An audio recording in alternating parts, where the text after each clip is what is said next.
మొదటి అధ్యాయము అపోస్తలుడైనటువంటి పౌలు గారు కొరింథీ సంఘానికి రాసిన మొదటి పత్రిక మొదటి అధ్యాయము 18వ వచనాన్ని చదువుకుందాం ప్రియులారా. మొదటి అధ్యాయము 18వ వచనము. సిలువను గూర్చిన వార్త నశించుచున్న వారికి వెర్రితనము గాని రక్షింపబడుచున్న మనకు దేవుని శక్తి. చూసారా, అపోస్తలుడైనటువంటి పౌలు అంటూ ఉన్నాడు, ఓ కొరింథీలో ఉన్నటువంటి సంఘమా, దేవుని యొక్క ప్రజలారా, ఇదిగో 3 మేకులు తీసుకోలేనటువంటి వాడు దేవుని యొక్క కుమారుడు ఎలా అవుతాడు, ఆయన రక్షించగలిగేవాడు ఎలా అవుతాడని మీ యొక్క మనసులలో, మీ యొక్క హృదయాలలో మీరు ఆలోచించుకుంటూ ఉన్నారేమో. జాగ్రత్త సుమి. ఎందుకు? ఎవరు అలాంటి ఆలోచన కలిగి ఉంటారు క్రీస్తు పట్ల? ఎవరు అలాంటి హృదయ తలంపులు కలిగి ఉంటారు అంటే, ఎవరైతే తమ యొక్క ఆత్మను నశించుకోవాలని ఈ లోకము కొరకు చూస్తూ ఉన్నారో అట్టి వారు నశించిపోతారన్నటువంటి విషయాన్ని దేవుడు సెలవిస్తూ ఉన్నాడు. అందుకనే పౌలు ఇక్కడ అంటూ ఉన్నాడు, సిలువను గూర్చిన వార్త నశించుచున్న వారికి వెర్రితనము. ఎలాంటి ఆలోచన కలిగి ఉన్నారంట వాళ్ళు? సిలువ వేయబడ్డటువంటి యేసుక్రీస్తు ఒక మానవుడు. సిలువ మీద ఉన్నటువంటి ఆయన ఆ సిలువలో నుంచి బయటికి రాలేనటువంటి వ్యక్తి ఎలా దేవుని కుమారుడైతాడని చెప్పేసి కొరింథీలో ఉన్నటువంటి గ్రీసు దేశస్తులు వారి యొక్క ఆలోచన చేస్తూ ఉన్నారు. ప్రియులారా, నేడు కూడా అనేక మంది మనం చూస్తూ ఉన్నప్పుడు, ఈ యొక్క భారతదేశమే కాదు ప్రపంచ దేశాలలో మనం ఆలోచన చేస్తూ ఉన్నప్పుడు, అమ్మా మీ యొక్క మనసును మార్చుకొనండి, మీ యొక్క హృదయాలు మార్పు చెందుకొని, ఏ లోకము అశాశ్వతమైనది, ఇదిగో శాశ్వతము నిత్యమైనటువంటి పరలోక రాజ్యం ఒకటి ఉన్నది, అక్కడికి చేరాలంటే యేసే క్రీస్తు మార్గమై ఉన్నాడని ఈనాడు అనేక మంది స్వార్థికులు, పాస్టర్లు బోధిస్తూ ఉంటే, ఈనాడు ఉన్నటువంటి వారు కూడా అనేక మంది మారు మనస్సు కలిగి ఉండట్లేదు ప్రియుల. ఎందుకు? వారి యొక్క ఆలోచన ఏమై ఉన్నది? అసలు యేసుక్రీస్తు దేవుడు కాదన్నటువంటి విషయము, ఆయన దేవుని యొక్క కుమారుడు కాదని వారి యొక్క ఆలోచనగా ఉంటూ ఉన్నది. అందుకనే పౌలు అంటూ ఉన్నాడు, ఇట్టి ఆలోచన కలిగినటువంటి వారందరూ ఎవరు అంటే వారు నశించిపోవటానికి సిద్ధంగా ఉన్నటువంటి వారిగా చూస్తూ ఉన్నాడు. అందుకే ఇక్కడ అంటూ ఉన్నాడు, సిలువను గూర్చిన వార్త నశించుచున్న వారికి వెరితనము కానీ రక్షింపబడుచున్న మనకు దేవుని యొక్క శక్తి. ఎవరైతే క్రీస్తును సొంత రక్షకుడిగా అంగీకరించి, అయ్యా నేను ఈ లోకంలో ఉన్నాను, పాపం అనే లోకంలో ఉన్నాను, సాతాను యొక్క మార్గములలో ఉన్నాను, నా యొక్క ఆత్మను, నా యొక్క శరీరాన్ని, నా యొక్క ప్రాణాన్ని నేను కాపాడుకోవాలని కోరుకుంటున్నాను, ఇదిగో ఈ లోకంలో నేను ఎక్కడికి వెళ్ళినా నాకు శాంతి సమాధానము అనేది ఎక్కడా లేదయ్యా, ఇదిగో క్రీస్తులోనికి రావాలని నేను అనుకుంటున్నానని ఎవరైతే తమ మనసులు మార్చుకుంటారో వారేమైపోతారంట? రక్షింపబడతారని దేవుని యొక్క గ్రంథం మనకు సెలవిస్తూ ఉన్నది ప్రియులు.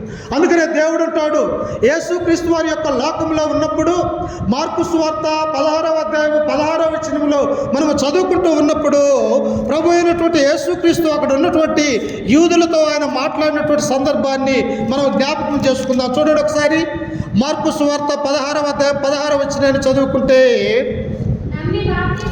నమ్మి బాప్తిస్మము పొందిన వారు రక్షింపబడును, నమ్మని వారికి శిక్ష విధించబడును. ఎవరైతే నమ్మకము కలిగి ఉంటారో, ఎవరైతే తమ యొక్క మార్గాలను సరిచేసుకోవాలని, దేవుని వైపు మళ్ళాలని, యేసుక్రీస్తు ఎలాగైతే యొక్క లోకంలో జీవించాడో అలాగనే నా యొక్క జీవితాన్ని క్రీస్తులో కట్టుకోవాలని తమ హృదయ తలంపులలో ఉంటారో, అట్టి వారు నమ్మితే వాడు బాప్తిసం పొందితే ఏమవుతారంటమ్మా?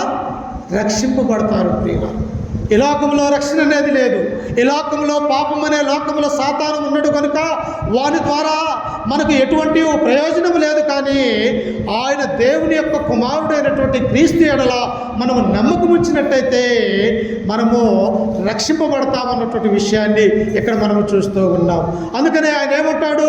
హెబ్రీయులకు రాసినటువంటి పత్రిక 11వ అధ్యాయము 6వ వచనంలో మనం చదువుకుంటే ఏమంటాడంటే, విశ్వాసము కలిగి ఉండాలా. ఏం చేయాలంట? విశ్వాసము కలిగి ఉండాలా. ఎలాంటి విశ్వాసము?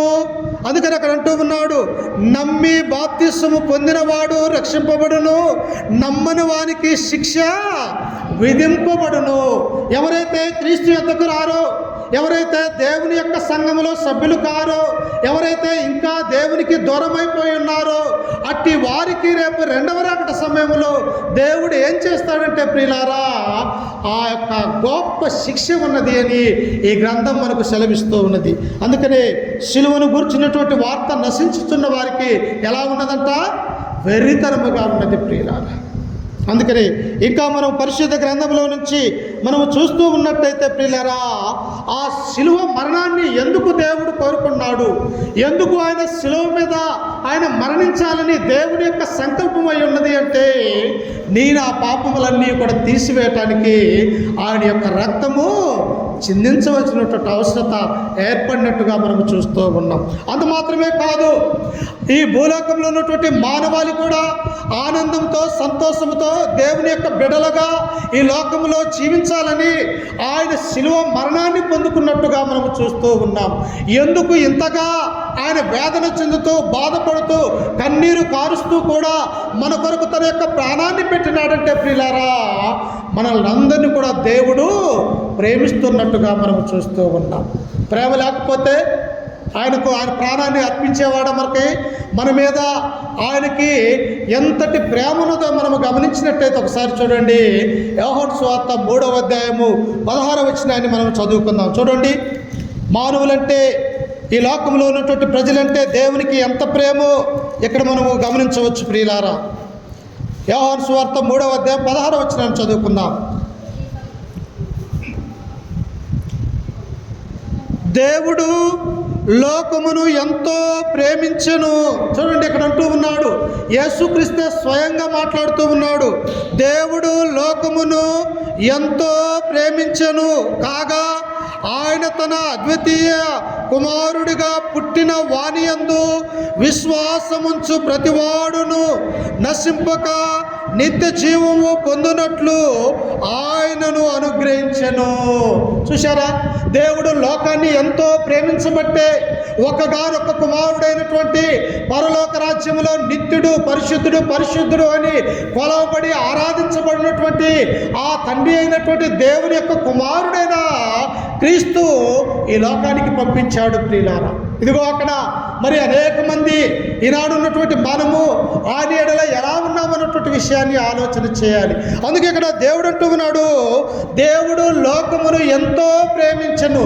ఎంత ప్రేమించాడంటే తన ఒక్కగానొక్క కుమారుడైనటువంటి యేసుక్రీస్తు వారిని ఈ యొక్క లోకానికి పంపించి తన కుమారుడి ప్రాణం సైతము ఇవ్వటానికి సిద్ధపడినటువంటి వాడిగా మనల్ని అందరినీ కూడా ప్రేమించినట్టుగా దేవుని మనం చూస్తూ ఉన్నాం.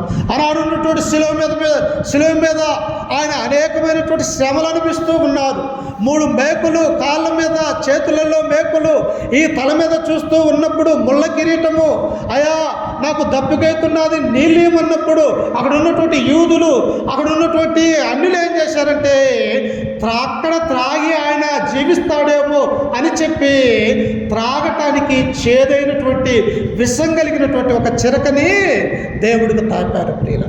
ఇట్టి శ్రమలు అనిపించినప్పటికీ కూడా అనేక మంది ఆయన యొక్క తల్లి, అక్కడ ఉన్నటువంటి స్త్రీలు పురుషులు అనేక మంది ఏడుస్తూ ఉన్నారు ప్రియులారు. ఎందుకు? అయ్యో మా మధ్యలో 3.5 సంవత్సరాలు నీ యొక్క పరలోక రాజ్య సంబంధమైనటువంటి ఆ మాటలు మేము విన్నాము, నీ ద్వారా అనేకమైనటువంటి అద్భుతాలు మేము చూశాము, అనేక విధాలుగా మాకు ఆహారం అందించామని అక్కడ ఉన్నటువంటి వారందరూ ఏడుస్తూ కన్నీరు కారుస్తూ ఉన్నప్పుడు ప్రియులారా, ఆయన మరణము పొందుతా కూడా క్రీస్తు అంటాడు, ఇదిగో నా కోసం ఏడవక మీకోసం మీ పిల్లల కోసము ఏడవండి అంటూ.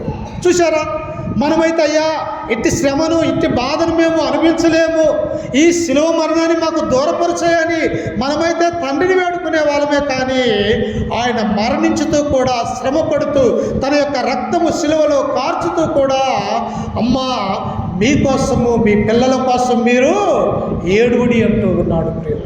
ఎందుకు? లోకములో ఉన్నారు మీరు లోకములో ఉన్నారు మీ యొక్క పిల్లలు. మీ యొక్క లోకములో ఉన్నవాడు ఎవడు? వాడు అపవాది.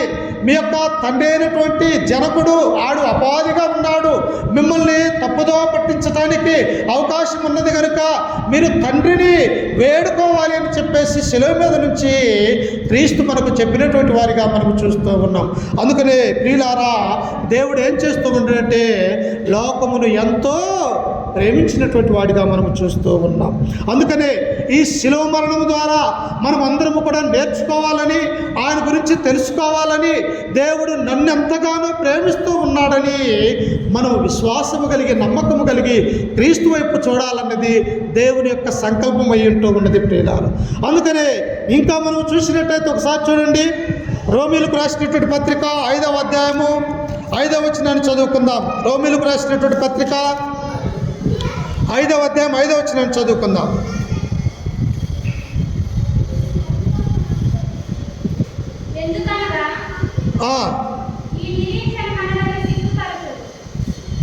రోమీలకు రాసినటువంటి పత్రిక 5:5 నేను చదువుతూ చూడండి. మనకు అనుగ్రహింపబడిన పరిశుద్ధాత్మ ద్వారా చూడండి, దేవుని ప్రేమ మన హృదయములలో కుమ్మరింపబడి ఉన్నది కనుక ఈ నిరీక్షణ మనల్ని సిగ్గుపరచదు.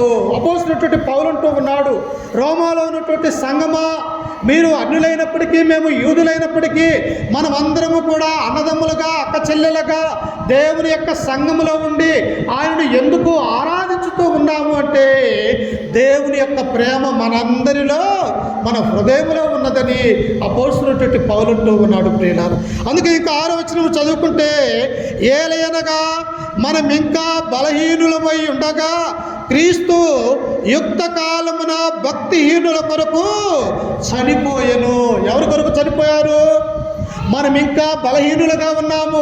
దేవుడంటే ఎరగనటువంటి వారిగా, భక్తి లేనటువంటి వారిగా, ఒక నిరీక్షణ లేనటువంటి వారిగా, ఈ లోకంలో దేవుళ్ళు అనబడినటువంటి వారు, దేవతలు అనబడినటువంటి అనేకంగా ఉన్నప్పటికీ కూడా ఏ దేవుణ్ణి పూజించాలో, ఏ దేవుణ్ణి ఆరాధించాలో తెలియనటువంటి బలహీనులుగా ఉన్నప్పుడు ప్రియులారా, యేసు క్రీస్తు వారు ఏం చేశారంటే యుక్త కాలంలో మన కొరకు తన ప్రాణాన్ని అప్పగించినట్టుగా మనం చూస్తూ ఉన్నాం. ఆయన మరణించినప్పుడు ఆయన వయసు ఎంత? 33 సంవత్సరాలు. అంటే మంచి యవన కాలము. మంచి యవన కాలంలో ఉన్నటువంటి యేసుక్రీస్తు వారు మనందరినీ కూడా బలహీనులుగా ఉన్నప్పుడు మన పాపములు తీసివేయటానికి క్రీస్తు చనిపోయినటువంటి వారిగా మనం చూస్తూ ఉన్నాం. అందుకని దేవుడు మానవుల్ని ఎలాగూ ప్రేమిస్తూ ఉన్నాడంటే తన కుమారుని యొక్క ప్రాణం సైతము మన కొరకు ఇవ్వటానికి సిద్ధపడినటువంటి వాడిగా మనం ఇక్కడ చూస్తూ ఉన్నాం. ఇంకా మనం కింద వచనంలో చదువుకుంటే చూడండి ప్రియులారా, ఏలయనగా మనం ఇంకా బలహీనులమై ఉండగా క్రీస్తు యుక్త కాలమున భక్తిహీనుల కొరకు చనిపోయెను. నీతిమంతుని కొరకు సైతము ఒకటి చనిపోవుట అరుదు.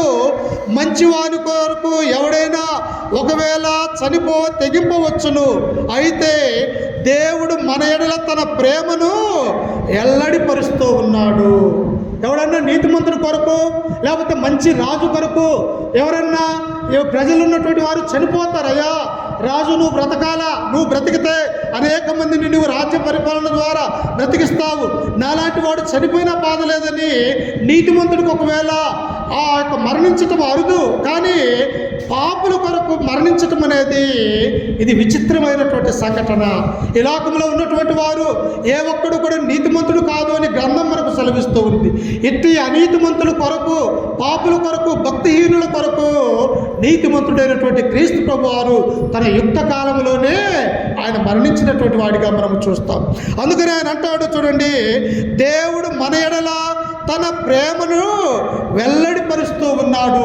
సిలువను చూస్తూ ఉన్నప్పుడు మనకు అర్థం కావాలి, అయ్యా నీవు కార్చినటువంటి ఆ రక్తము నేను చేసిన పాపముల కొరకు, ఇదిగో నన్ను పరలోక రాజ్యములో చేర్చడానికి పరలోకంలో నా కొరకు దిగి వచ్చినవు నీవని చెప్పేసి ఆ శిలువ వైపు మనం చూసినప్పుడు క్రీస్తు యొక్క ప్రేమ మనందరికీ కూడా అర్థం కావాలి. ప్రియులారా, ఎవరు చనిపోగలరు?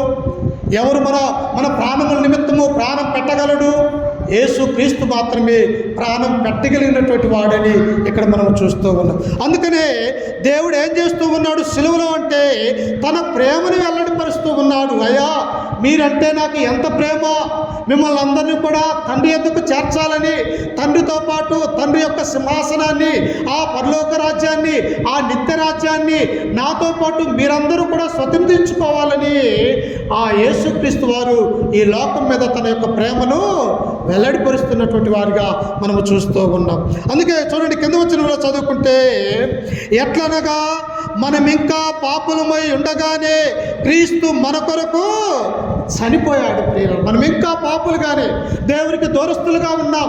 దేవుని యొక్క చెంతకు రాలేక ఉన్నప్పుడే ఇదిగో పుట్టబోయేవారు, పుట్టినటువంటి వారు ప్రతి ఒక్కరూ కూడా యేసుక్రీస్తునందు విశ్వాసము కలిగి ఆయన యందు నమ్మకం ఉంచినట్లయితే ప్రియులారా రక్షింపబడతారని, మనం ఇంకా పాపులుగా ఉండగానే క్రీస్తుకు మన కొరకు మరణించినటువంటి వాడిగా మనం చూస్తూ ఉన్నాం. అందుకనే చూడండి 9వ వచనంలో, కాబట్టి ఆయన రక్తము వలన ఇప్పుడు నీతిమంతులుగా తీర్చబడి మరింత నిశ్చయముగా ఆయన ద్వారా ఉగ్రత నుండి రక్షింపబడదుము. ఎవరి ద్వారా మనం రక్షింపబడుతూ ఉన్నాము? యేసు క్రీస్తు యొక్క రక్తము ద్వారా మనం రక్షింపబడుతూ ఉన్నాం. యేసు క్రీస్తు కనుక ఆ శిలువలో మరణించకపోతే, యేసు క్రీస్తు ఆ కల్వరిగిరిలో తన పరిశుద్ధమైనటువంటి రక్తాన్ని ఆయన చిందించకపోతే ప్రియులారా ఈనాడు మనకు రక్షణ అనేది లేదు అన్నటువంటి విషయాన్ని తన గ్రంథం మనకు సెలవిస్తూ ఉంది. మన పాపాలను తీసివేయటానికి ఆనాడు గొర్రె పిల్లటువంటి క్రీస్తు యొక్క రక్తము ఎలాగైతే చిందించబడుతూ ఉన్నదో ప్రియులారా, మనం పుట్టబోయే తరానికి, నిలిచినటువంటి మనకి, జీవిస్తున్న మనకి, చనిపోయినటువంటి తరాలకు కూడా క్రీస్తు రక్తమే అన్నటువంటి విషయాన్ని మనం గుర్తుంచుకోవాలి ప్రియులారా. కానీ ఈనాడు ఏం చేస్తూ ఉన్నారు? దేవుని దగ్గరికి రాలేకపోతూ ఉన్నారు. యేసుక్రీస్తు ఎందుకు ఈ లోకానికి వచ్చాడని ఈనాడు ఉన్నటువంటి మానవులు గుర్తించలేనటువంటి వారిగా ఉన్నారు. ఆయన సన్నిధికి అనేక మంది దూరమైపోతున్నటువంటి వారిగా చూస్తూ ఉన్నారు. అందుకనే ఇలా చేస్తే దేవుడు ఏమనుకుంటాడు? మీ కొరకు నేను రక్తం కార్చి, మీ కొరకు నేను చనిపోయి పరలోకంలో నుండి భూలోనికి వచ్చినప్పటికీ కూడా మీరు మారు మనసు పొందకపోతే ప్రియులారా దేవుడు ఎంతో కోపడతాడన్నటువంటి విషయాన్ని మనం అర్థం చేసుకోవాలి. ఈ సమయంలో చూడండి ఒకసారి యెషయా గ్రంథము 1వ అధ్యాయము, ప్రవక్త అయినటువంటి యెషయా గ్రంథము 1వ అధ్యాయము 2వ వచనాన్ని చదువుకుందాం. యెహోవా మాట్లాడుచున్నాడు. చూడండి ప్రియులారా, ఆయన యొక్క సన్నిధికి రాలేకపోతే, క్రీస్తు యొక్క రక్తము మన కొరకు చిందించబడిందని మనం ఆలోచించకపోతే దేవుడు ఎలా మాట్లాడుతూ ఉన్నాడు చూడండి ఒకసారి. యెహోవా మాట్లాడుచున్నాడు, ఆకాశమా ఆలకించుము, భూమి చెవియొగ్గుము, నేను పిల్లలను పెంచి గొప్పవారిగా చేసితిని, వారు నా మీద తిరగబడి ఉన్నారు. నా పిల్లల కొరకైతే నా యొక్క కుమారుడైనటువంటి క్రీస్తుని యొక్క లోకానికి పంపించాను, నా పిల్లలుగా ఉండాలని, నా పిల్లలుగా మారు మనసు కలిగి దేవుని యొద్దకు రావాలని నేను అనుకుంటూ వారిని గొప్పవారిగా చేసింది. కానీ ఇప్పుడు లోకంలో ఉన్నటువంటి మానవులు ఏం చేశారంటమ్మా? దేవుని మీద తిరుగుబాటు చేసినటువంటి వారిగా చూస్తూ ఉన్నాం. ఆయన ఎందుకు రాలేక, క్రీస్తు యొక్క రక్తము మనము పోషింపబడక, ఆయన యొక్క బాప్తిస్మము పొందుకొనలేక ఈనాడు అనేక మంది దేవునికి వ్యతిరేకంగా జీవిస్తున్నటువంటి వారిని మనము చూస్తూ ఉన్నాం. అందుకనే దేవుడు అక్కడ అంటూ ఉన్నాడు, ఆకాశమా ఆలకించుము, భూమి చెవియొగ్గుము, నేను పిల్లల్ని పెంచి పెద్దవారిగా చేసింది, కానీ వారు నా మీద తిరుగుబాటు చేశారు పిల్లలు. అందుకనే ఇశ్రాయేలు గురించి దేవుడు అంటాడు, ఎంతకాలము నేను మీ మీద నా ప్రేమను వెల్లడిపరిచేది, మీరు ఇంకనూ నా మీద తిరుగుబాటు చేసి అలివిగానేటువంటి జనముగా మీరు తయారయ్యారు కనుక మీరు మీ యొక్క కానాను దేశంలో మీరు నశించిపోతారు అని అనేక మార్లు కూడా దేవుడు ఇశ్రాయేలుని మీద కోప్పడినటువంటి వారిగా మనము చూడగలం. ప్రియులారా, ఇక్కడ కూడా క్రైస్తవులుగా ఉన్నటువంటి మనము క్రీస్తుని ధరించుకొని క్రీస్తు రక్తంలో కడగబడి ఆయన నామమున బాప్తిస్మం పొందిన మనం అందరం కూడా క్రీస్తు వలె నడుచుకోవాలని దేవుని యొక్క గ్రంథము మనకు సెలవిస్తూ ఉన్నది. అందుకని ఇంకా ఇక్కడ ఏమంటూ ఉన్నాడో చూడండి 3వ వచనంలో, ఎద్దు తన కామందు నెరుగును, గాడిద సొంత వారి దొడ్డినే తెలుసుకొనును, ఇశ్రాయేలుకు తెలివి లేదు, నా జనులు యోచింపరు. ఇదిగో నోరు లేనటువంటి ఒక ఎద్దును చూడండి, దాన్ని ఎక్కడ కట్టేస్తాడో తన యజమానుడు ఆ నోరు లేనటువంటి ఆ జీవానికి తెలుసు. నేను వెళ్ళి నా యొక్క గాడిలో నిలబడితే తప్ప నా యజమానుడు నన్ను పోషించలేడని తన ఎద్దు చెబుతూ ఉన్నది. గాడిదకు తెలుసు ఎక్కడ దొడ్డుడదో ఆ దొడ్లోనికి నేను వెళ్ళాలా, ఇది నా యజమానుడి దొడ్డా లేకపోతే వేరొక యజమానుడి దొడ్డా అని నోరు లేనటువంటి గార్ధబాలకి ఎద్దుకు తెలుసు. కానీ నా జనులు నా గురించి యోచించరు, ఆలోచన చేయరు. ఎక్కడి నుంచి నేను తీసుకుని వచ్చాను? 430 సంవత్సరాలు ఐగుప్తు దేశము చెరలో, ఐగుప్తు దేశంలో బానిసత్వంలో మగ్గిపోతున్నటువంటి వారిని నేను తీసుకుని వచ్చినప్పటికీ కూడా నా యొక్క జనులు నా గురించి ఆలోచన చేయరు అని దేవుని యొక్క గ్రంథం ఇక్కడ సెలవిస్తూ ఉన్నది. ప్రియుల, నిజంగా మన యొక్క దేవుడు ఎలాంటి వాడో చూడండి. ఆయన ప్రేమ కలిగినటువంటి వాడిగా ఉన్నాడు. ఆయన మన కొరకు తన స్వరక్తాన్ని ఇచ్చినటువంటి వాడిగా మనం చూస్తూ ఉన్నాం. అయినప్పటికీ కూడా ఆయన యొక్క సన్నిధానానికి రాలేనటువంటి జనం కొన్ని కోట్ల మంది ఈ లోకంలో బ్రతుకుతున్నట్టుగా మనం చూస్తూ ఉన్నాం.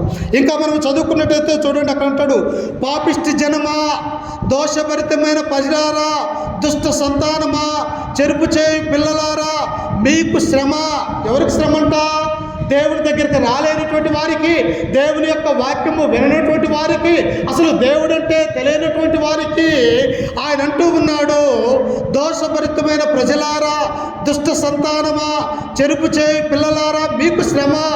వారు యెహోవాను విసర్జించి ఉన్నారు. దేవుణ్ణి మనము విసర్జించితే ఎక్కడ బ్రతకగలమమ్మా? దేవుణ్ణి మనం ఆరాధించకపోతే, దేవుణ్ణి మన మనసులో ఉంచుకోకపోతే, మనం ప్రతి ఆదివారమున ఆయన యొక్క మందిరానికి రాలేకపోతే అసలు బ్రతకగలమా ఈ లోకములో? ఒకసారి ఆలోచించండి ప్రియులారా. అందుకని ఆనాడు ఉన్నటువంటి యూదులు కూడా దేవుని యొద్దకు రాక క్రీస్తు శిలువను గురించి వారు ఎగతాళి చేసినటువంటి వారిగా మనము చూస్తూ ఉన్నాం. అందుకనే పౌలు అంటాడు, ఏమంటాడు? ఈ యొక్క నశించిపోతున్నటువంటి వారికి శిలువ ఎలా ఉన్నదంటే వెరితనముగా ఉన్నది, కానీ రక్షింపబడుతున్నటువంటి మనకు అది దేవుని యొక్క శక్తి. ప్రియులారా, దేవుని యొక్క సన్నిధానంలో ఉంటే మనకు భయం ఉంటుందా? దేవుని యొక్క మందిరంలో ఉంటే మనకు ఏ భయము కూడా లేదు. సాతాను మనల్ని ఏమీ కూడా చేయలేనటువంటి ఆ ధైర్యము దేవుడు మనకు కలిగిస్తాడు ప్రియులారా.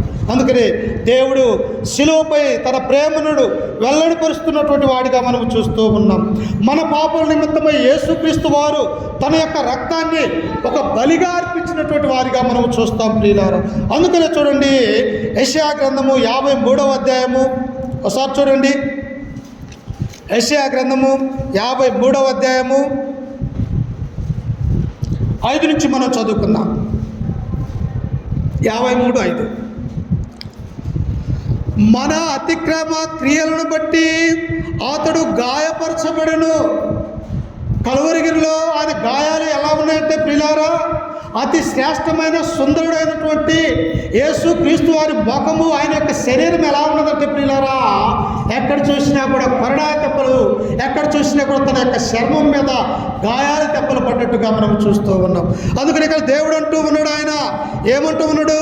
మన అతిక్రమ క్రియలను బట్టి అతడు గాయపరచబడును, మన దోషములను బట్టి నలగొట్టబడును, మన సమాధానార్థమైన శిక్ష అతని మీద పడును, అతడు పొందిన దెబ్బల చేత మనకు స్వస్థత కలుగుచున్నది ప్రియులారా.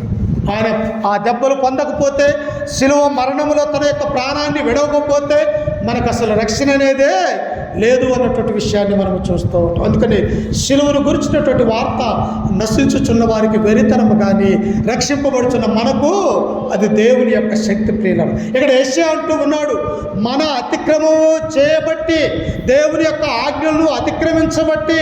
అందుకనే దేవుడు ఏమంటాడు? ఆజ్ఞ అతిక్రమమే పాపము ప్రియులారు. పాపం పరిపక్వమై మరణం అనేది మానవునికి వస్తూ ఉన్నది. సకల దుర్నీతి పాపం అంటూ ఉన్నది. మేలైనది చేయడానికి అలా చేయకుండా కూడా పాపం ప్రియులారు. మనకు తెలుసు ఏది మేలా, ఏది మంచా, ఏది చెడా, ఏది మంచి మార్గమా, ఏది చెడు మార్గమా, ఎక్కడికి వెళ్తే దేవుడు మనల్ని ఆశీర్వదిస్తాడు, మనం ఏ స్థలంలో ఉంటే మనం పాపం చేసినటువంటి వారిగా ఉంటామని మనకు అన్ని జ్ఞానాలు దేవుడు మన యొక్క జీవితంలో అనుగ్రహించినాడు ప్రియులారు. అందుకని అంటాడు, మన అతిక్రమ క్రియలను బట్టి అతడు గాయపరచబడును అని దేవుడే సెలవిస్తూ ఉన్నాడు. ఇంకా అంటూ ఉన్నాడు, మనము ఆయన పొందిన దెబ్బల చేత మనకు స్వస్థత కలుగుతూ ఉన్నది ప్రియులారు. ఈనాడు ఎవరైనా అనారోగ్యం కలిగి ఉన్నప్పుడు మనం ఏమంటాం? అయ్యా ఈ నూనెను ప్రార్థన చేయండి. ఈ నూనె ఏమైపోతుంది? ఆయన రక్తముగా మార్చబడి ఎక్కడైతే బలహీనత ఉంటూ ఉన్నదో, ఎక్కడైతే బాధ ఉంటున్నదో ఆ బాధ నివారణ చేయటానికి క్రీస్తే స్వయంగా అన్నాడు, ఇదిగో ఎవడైనా సంఘంలో అనారోగ్యం కలిగి ఉన్నట్టయితే వారికి ప్రార్థన చేసి నూనె అతనికి రాయమని దేవుడు సెలవిస్తూ ఉన్నాడు ప్రియులు. అందుకని ఆయన పొందిన దెబ్బల చేత మనకు స్వస్థత అనేది కలుగుతూ ఉన్నదన్నటువంటి విషయాన్ని ఇక్కడ మనం చూస్తూ ఉన్నాం. అంత మాత్రమే కాదు, శిలువ మరణము ద్వారా మనకు ఇంకొకటి ఏం జరుగుతూ ఉన్నదంటే పాప క్షమాపణ కలుగుతూ ఉన్నది ప్రియులారా. మనం ఎంత పాపులమైనా, ఈ లోకంలో మనం ఎట్టి పాపాలు చేసినా మన పాపాలు దేవుని మీద ఒప్పుకొని ఆయన యేసుక్రీస్తునందు మన విశ్వాసం కలిగి, నమ్మకం కలిగి, మారు మనసు కలిగి ఆయన బాప్తిసం పొందినట్టయితే ప్రియులారా, మనం ఎన్ని పాపాలు చేసినప్పటికీ కూడా ఆ పాపాలు దేవుడు తీసివేస్తాడు ప్రియులారా. ఒక తల్లి గర్భంలో నుండి ఒక బాలుడు లేకపోతే ఒక బాలిక ఎలాగైతే పరిశుద్ధత కలిగి వస్తూ ఉన్నదో అలాగనే బాప్తిసం అనే కార్యక్రమం ద్వారా మనం చిన్న బిడ్డలుగా అవుతామని దేవుని యొక్క గ్రంథం మనకు సెలవిస్తూ ఉన్నది. అందుకనే శిలువ ద్వారా మనకు పాప క్షమాపణ అనేది కలుగుతూ ఉన్నది. చూడండి ఒకసారి కొలస్సీలకు రాసినటువంటి పత్రిక 1వ అధ్యాయము 13వ వచనాన్ని చదువుకుందాం.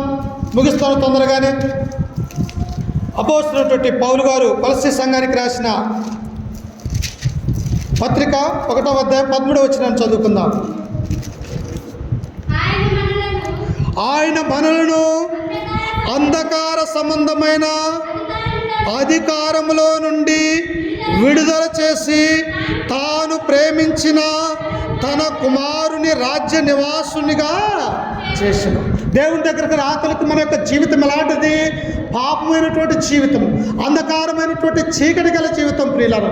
ఎప్పుడైతే మనము దేవుని యొద్దకు వచ్చామో, ఎప్పుడైతే దేవునిలో మనం రక్షింపబడ్డామో ప్రియులారా, ఇక మన యొక్క జీవితము ఆయన యొక్క సంఘములో, రాజ్యములో మనము సభ్యులుగా ఉంటున్నట్టుగా మనం చూస్తూ ఉన్నాం. అందుకని ఇక్కడ పౌలు అంటూ ఉన్నారు, మీరు ఎలాంటి వారంటే అంధకార సంబంధమైనటువంటి చీకటిలో నుండి ఆశ్చర్యకరమైన తన వెలుగులోనికి మిమ్మల్ని పిలిచాడు ప్రియులారా. మన యొక్క బ్రతుకులు కూడా దేవుని యొద్దకు రాకతోలైతే చీకటి బ్రతుకులు ప్రియులారా, దేవుని ఎరగనటువంటి వారిగా ఉంటూ ఉన్నాం. అయితే ఎప్పుడైతే క్రీస్తు గురించి తెలుసుకున్నామో, ఆయనే రక్షకుడు, ఆయనే విమోచకుడు, ఆయనే సర్వోన్నతుడని మనము ఎప్పుడైతే గ్రహించుకున్నామో ప్రియులారా, ఆయన యొక్క రాజ్యం అనే సంఘములు మనమందరము చేర్చబడ్డట్టుగా మనము చూస్తూ ఉన్నాం.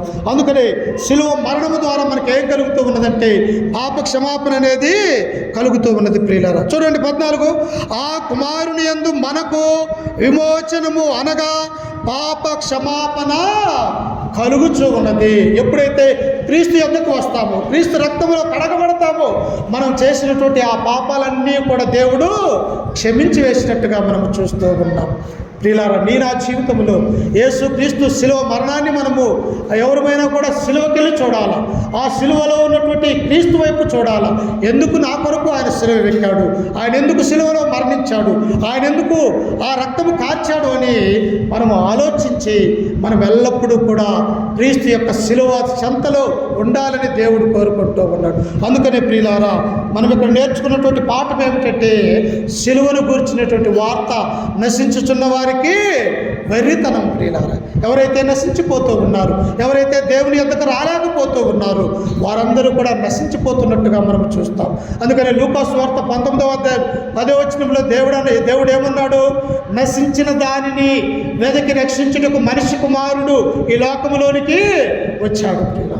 ఎవరైతే నశించిపోతూ ఉన్నారో వారిని బాగు చేయటానికి, ఎవరైతే చీకట్లో ఉన్నారో వారిని వెలుగులోనికి నడిపించడానికి యేసుక్రీస్తు స్వయంగా ఈ లోకానికి వచ్చినటువంటి వాడిగా మనం చూస్తూ ఉన్నాం. ఇంకా దేవుడు అంటాడు, అనారోగ్యం కలిగినటువంటి వాడికే వైద్యుడు అవసరమై ఉన్నది కానీ ఆరోగ్యం కలిగినటువంటి వాడికి వైద్యుడు అవసరం లేదు అంటే మనమందరము కూడా పాపులుగా ఉంటూ ఉన్నాం, అనీతిమంతులుగా ఉంటూ ఉన్నాం, దేవుణ్ణి ఎరగనటువంటి వారిగా ఉన్నాం, నశించిపోయే వారిగా ఉన్నాము. కనుక క్రీస్తు తన స్వరక్తం ఇచ్చి ఆ కలువరిగిరిలో బలి అయినట్టుగా మనం చూస్తూ ఉన్నాం. కాబట్టి శిలువ ద్వారా మనకి ఏమొచ్చినది?